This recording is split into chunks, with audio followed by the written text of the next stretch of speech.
Assalamu alaikum wa rahmatullahi wa barakatuh. Bonsoir à tous, j'espère que vous allez bien. Et aujourd'hui, on va continuer sur la croyance musulmane. La semaine passée, nous avons vu l'importance d'apprendre l'islam. Et aujourd'hui, nous allons voir comment se convertir à l'islam, entrer en islam. Et tout à l'heure, je vais vous mettre le test dont on va voir et on va apprendre beaucoup de choses, Inch'Allah. Et voilà, voici le test. Et on va continuer, on peut commencer. Bismillahirrahmanirrahim. Alhamdulillahi Rabbil Alamin. Ashhadu an la ilaha illallah wa la sharika lah. Wa ashhadu anna Muhammadan Rasulullah. La louange est à Allah, le Seigneur des mondes, et que l'honneur et l'élévation en degré soient accordés au prophète Muhammad sallallahu alayhi wa sallam. Et nous demandons à Allah qu'il nous fasse apprendre de ce que nous ignorons, qu'il nous fasse nous rappeler de ce que nous avons oublié et qu'il nous augmente en connaissance. Et nous demandons à Allah qu'il nous accorde une intention sincère dans l'apprentissage de la science de la religion ainsi que dans son application. Donc, Allah a envoyé les prophètes pour enseigner aux gens d'adorer Allah uniquement et de ne rien lui associer, de se soumettre à Allah. Et la soumission à Allah, c'est l'islam. Dieu a donc ordonné à ses esclaves de croire en lui et de lui vouer l'adoration à lui seul. Et c'est le plus grand des devoirs qui incombe aux personnes responsables. Et nous allons voir c'est quoi les devoirs et qui sont les personnes responsables. Le devoir, c'est ce dont Allah a promis la récompense à celui qui l'accomplit et a menacé du châtiment celui qui l'abandonne. C'est ça le devoir. Et qui sont les personnes responsables? Une personne responsable, c'est une personne qui est pubère, saine d'esprit et qui a entendu l'appel à l'islam. C'est-à-dire qui a entendu qu'il n'est de Dieu que Dieu et que Muhammad est le messager de Dieu. Lorsqu'une personne a atteint la puberté et qu'elle est saine d'esprit, c'est-à-dire qu'elle n'est pas folle et qu'elle a sa raison, et qu'elle a entendu la base de l'appel à l'islam, c'est-à-dire les deux témoignages, alors on dit que c'est une personne responsable. Donc, à partir de là, pour être sauvé du châtiment éternel en enfer et entrer au paradis, la personne doit témoigner qu'il n'y a pas d'autre Dieu que Dieu et que le prophète Muhammad est le messager de Dieu. En résumé, pour entrer en islam, il suffit de prononcer les deux témoignages, tout en croyant en leur signification. Il n'est pas nécessaire de prendre une douche avant, ni d'apprendre la langue arabe avant. Non, il suffit de prononcer les deux témoignages, tout en croyant en leur signification. Ashhadu an la ilaha illallah wa ashhadu anna Muhammadan Rasulullah. Et Allah dit dans le Coran, ce qui signifie la seule religion que Dieu agrée, c'est l'islam. La seule religion que Dieu agrée est l'islam. Et dans un autre verset, Allah dit ce qui signifie celui qui prend une autre religion, celui qui prend une religion autre que l'islam, elle ne sera pas acceptée de lui et il sera dans l'au-delà parmi les perdants. Donc, Allah dit dans le Coran, ce qui signifie celui qui prend une religion autre que l'islam, elle ne sera pas acceptée de lui et il sera dans l'au-delà parmi les perdants. Donc, par ailleurs, une personne responsable, d'abord, il faut savoir que le musulman, c'est le croyant. Et le croyant, c'est le musulman.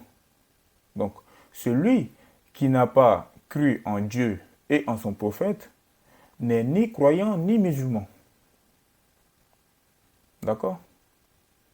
Donc, celui donc qui est responsable, on a dit tout à l'heure c'est quoi une personne responsable. Une personne responsable, c'est une personne qui est pubère, saine d'esprit et qui a entendu l'appel à l'islam, qui a entendu la base de l'appel à l'islam.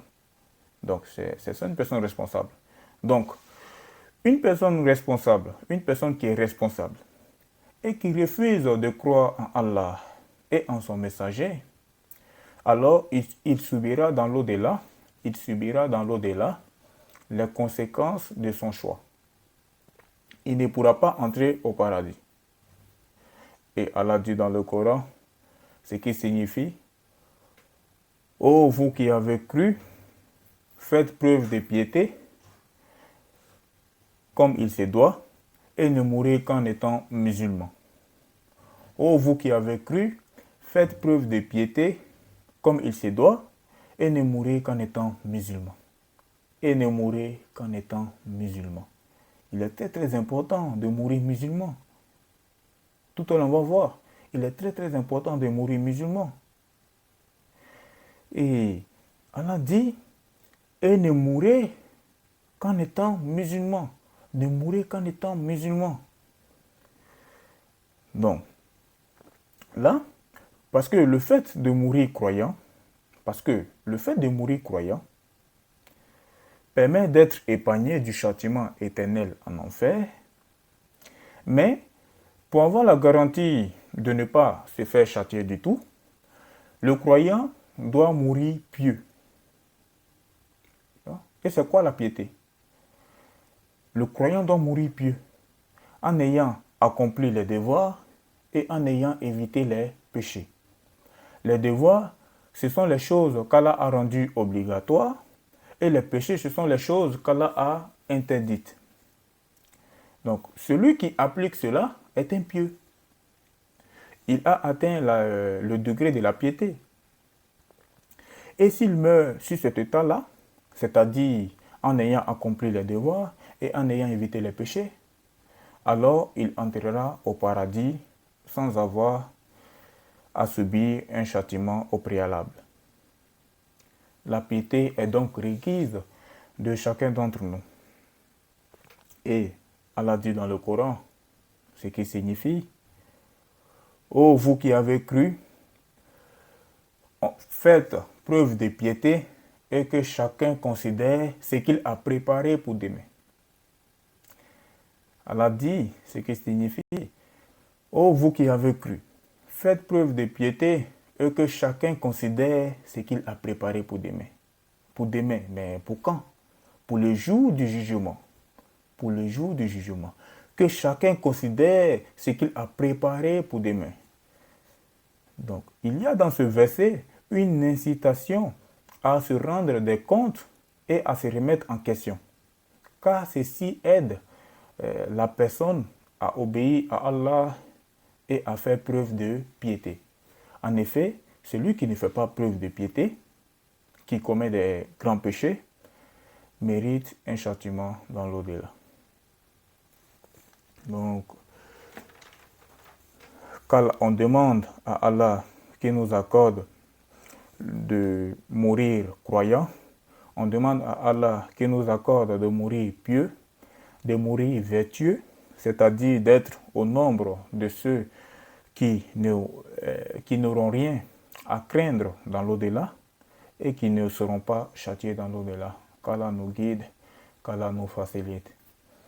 Donc on va s'arrêter là pour aujourd'hui. Inch'Allah, la semaine prochaine, je crois, on va continuer sur la croyance musulmane et on va aller dans le chapitre de l'explication du sens des deux témoignages. Et nous allons voir plusieurs sujets, nous allons voir des sujets qui sont très très importants à savoir et nous allons voir des sujets qui sont très très intéressants aussi. Et donc, on va s'arrêter là pour aujourd'hui. Et donc, voilà, n'oubliez pas de vous abonner et inviter d'autres personnes à nous rejoindre sur ce canal pour apprendre la religion, pour connaître encore plus la religion, pour connaître la science de la religion. Et abonnez-vous et partagez la vidéo, partagez ces cours de religion là à vos proches, à les parents, à les amis, et partagez cela au maximum. Et vraiment, n'oubliez pas, nous devons partager notre connaissance et nous devons inviter les gens à connaître l'islam et on doit faire la dawa aussi à nous devons aussi faire la dawa. Donc, merci beaucoup et Inch'Allah, nous allons continuer la semaine prochaine sur la croyance musulmane. Assalamu alaikum wa rahmatullah.